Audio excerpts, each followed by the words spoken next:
ہر عبادت کا ثواب ہمیں دنیا میں دیکھنا چاہیے، اپنا اپنا محاسبہ کرنا چاہیے.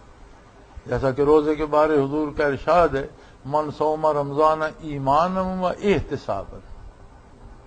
یعنی روزہ کیسے رکھے؟ ایک تو نور یقین ہو، ایمان ہو، پھر احتساباً، غرض احتساب و محاسبہ ہو کہ روزہ سے پہلے میں کیا تھا، میں نے روزہ رکھا تو مجھ میں کیا تبدیلی، کیا مثبت تبدیلی آئی، میرے یقین، نور یقین میں کتنا اضافہ ہوا، میرے کردار میں کیا مثبت تبدیلی آئی، میری گفتار میں کیا تبدیلی آئی، میری سوچوں میں کیا تبدیلی آئی. تو فرمایا ایک روزہ بھی زندگی بھر کے گناہ معاف کرا. غفر له ما تقدم من ذنبه، اس سے پہلے کے سارے گناہ اس ایک روزے سے معاف ہو جائے. اسی طرح ایک قیام جو ہے رمضان کی رات کا، من قام رمضان ایمانا و احتسابا غفر له ما تقدم من ذنبه او كما قال رسول اللہ صلی اللہ علیہ وسلم. ایک رات کا قیام رمضان کا، لیکن ایمان، بنیاد تو ایمان ہے، نور یقین ہے، اور پھر اس کے ساتھ احتساب ہو، نقد وصول کرے، میں نے محنت کی، مجھے کیا ملا. اور اگر یہ دیکھتا ہے کہ کچھ نہیں ملا تو پھر یہ نہ سمجھے کہ اللہ ادھار کر رہا ہے، پھر یہ سمجھے کہ میں نے محنت نہیں کی، میں نے کام صحیح نہیں کیا، کام بگاڑ دیا.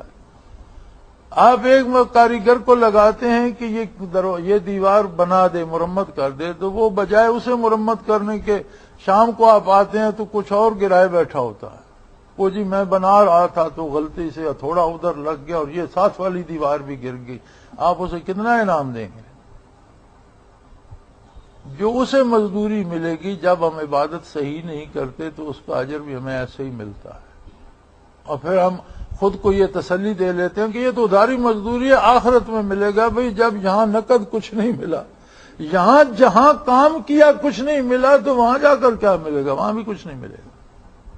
اس لیے حضور نے فرمایا احتساباً، محاسبہ کرو، دیکھو کہ میں نے روزہ رکھا، ایک روزے سے میرے مزاج میں، میری سوچوں میں، میرے کردار میں کیا تبدیلی آئی.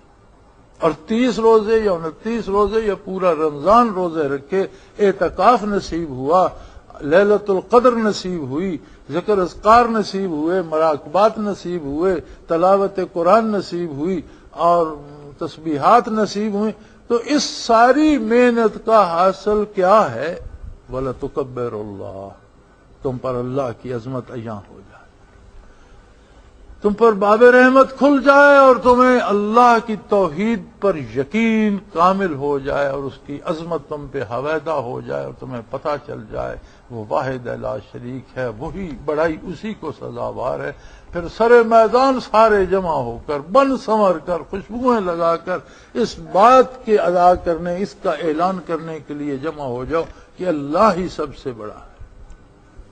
لعلکم تشکرون، تاکہ تمہارا شمار اللہ کے شکر گزار بندوں میں کیا جائے. وآخر دعوانا ان الحمدللہ رب العالمین. اللہ